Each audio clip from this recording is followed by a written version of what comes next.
Yeah, I mean, anytime you assist the ball on 25 times on 39 baskets, I think it's a great indicator of your selflessness.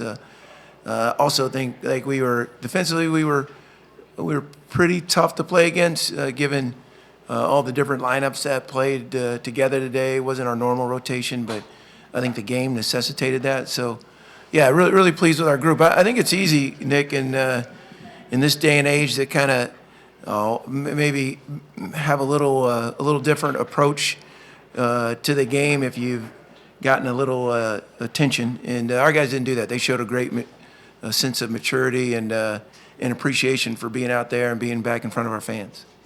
Yeah, that was one thing I said to Matt as well about midway through that second half was that the intensity and the energy never really seemed to get dialed back by anyone on your bench, despite having a big lead there in the second half. Yeah, again, I think that's we have a group of young men that care greatly about their pursuits, and no one better than Kyle Rode, who had a really quiet night from a statistical standpoint, but his voice was instrumental in just the completeness of today's performance. How about Caden Buffini and the start he got off to there in that first half and then finished up with 20 points?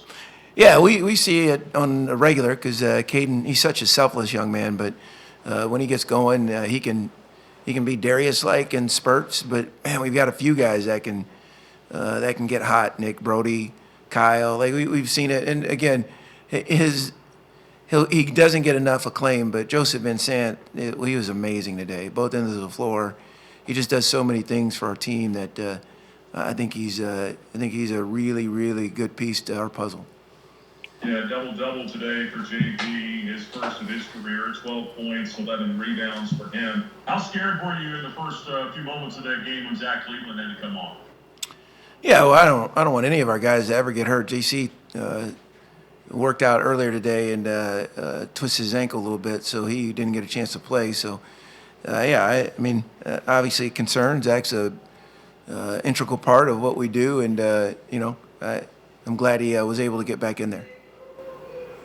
Coach, John Nansen down in the media room. John, what else do you have? Coach, how important was it for your team to get off to a strong start? That's something your team maybe has struggled a little bit with, especially down in Myrtle Beach last week. But coming out against a team that maybe doesn't have the record some of those other teams you played at, how important was it for you guys to get off to a good start? I think our preparation was really good. So, but I think we're going to get off to a good start every game, and just sometimes shots don't fall and you give up a bucket or two. But I think this group has the experience necessary for knowing that the game sometimes has some bumpy roads in it, and yeah, I think important, but we never pay attention to the halftime score. We're really just trying to focus on that next possession. I thought our guys did a good job of that. Made 15 threes today. I think 7 different guys made one. How difficult does that make your team to defend when pretty much everyone out there is able to shoot the three? Yeah, we can shoot, but I think when you can shoot and you don't care about who's scoring, I think you're even harder to guard. And it's not like we live and die by that yet. We'll take what the defense gives us, and fortunately tonight a few of them went in. I don't know, 15 for 31. Is that right? Yeah, I'm not sure what we're shooting on the year, but our guys work really hard on making shots and trying to grow in their trade or what they do every day. So excited about the effectiveness that we had today.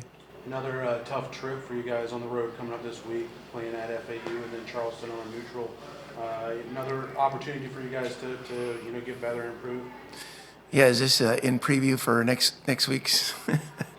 Yeah, I'm going to enjoy this one because, again, it's hard to get to a point where you play in significant games, and to have one at the end of November, one or two at the end of November, beginning of December, I think is healthy for our program. Yet we'll go back, watch this one, and get prepared for the Owls and the Cougars, which will be a really, really difficult 2-game stretch. Both those coaching staffs and those programs, they won the most games in college basketball last year, so we know that our work's cut out for us.